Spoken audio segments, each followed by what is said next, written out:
واش كتعرف بلي اسبانيا هي اللي مسؤوله على الفضاء الجوي ديال الصحراء المغربيه؟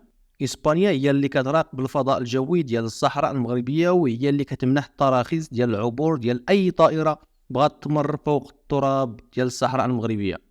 علاش؟ لان اسبانيا باعتبارها المستعمر السابق ديال هذه المنطقه، وان المنطقه كاين عليها نزاع مفتعل، لذلك فضلت منظمه الطيران المدني الدولي انها تخلي مساله مراقبه الطيران في هذه المنطقه بين يدين هيئه الطيران المدني الاسباني النير. فبعد الانسحاب ديالها من الصحراء المغربيه قررت انها تحتفظ بمجموعه من المزايا، ومنها هذه القضيه ديال المراقبه الجويه. هذه المساله كانت دائما سببا للتوتر بين المغرب واسبانيا، ولكن يبدو انها غادي تحل في القريب العاجل. فالطائرات اللي جايه للمدن الصحراء المغربيه بحال العيون او الداخله فمرغمه انها تاخذ التصاريح ديالها من مركز المراقبه الاسباني اللي كان في جزر الكناري. هذه المساله خدامين عليها في المغرب باش تحيد ويولي الترخيص كيتعطى من مراكز المراقبه المغربيه.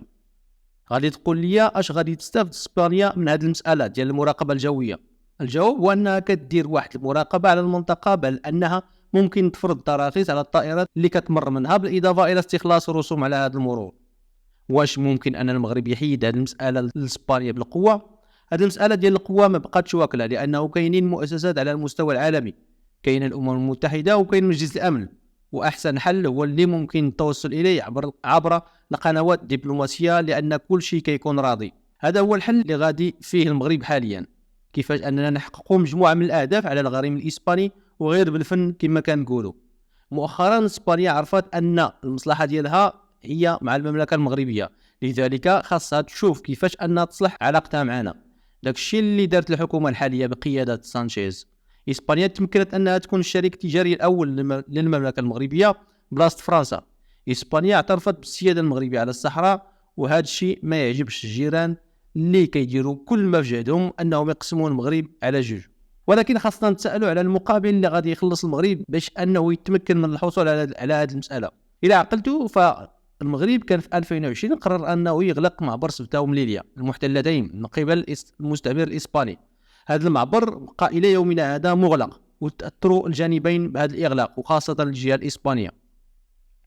علاش؟ لان المغاربه اللي كانوا كيتمعشوا تما دارت لهم واحد المنطقه ديال الانشطه الاقتصاديه اللي غادي يستافدوا منها تجار ديال الفنيدق وحتى تطوان. وبسبب هذا الاغلاق فالاقتصاد ديال سبته ومليليه تضرر بشكل كبير، على اعتبار ان بزاف ديال التجار الاسبان كيتعاملوا مع تجار مغاربه عبر هذا المعبر. المغرب خلى اذا هذه الورقه ديال فتح المعبر حتى وصل الاوان ديال الاستغلال ديالها في اطار رابح رابح اعطيني نعطيك.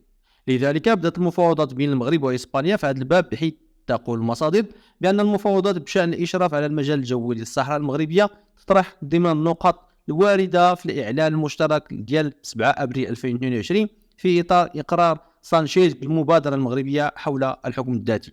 اذا استرجاع المملكه المغربيه لسيادتها على اجواء الصحراء المغربيه ليست سوى مساله وقت فقط، وغادي يكون هذا الانتصار هو اخر مسمار غادي يدقوا المغرب في النعش ديال هذا الصراع اللي عمر طويلا وكلف المغرب مجهودات كبيره على جميع المستويات. الله المعين.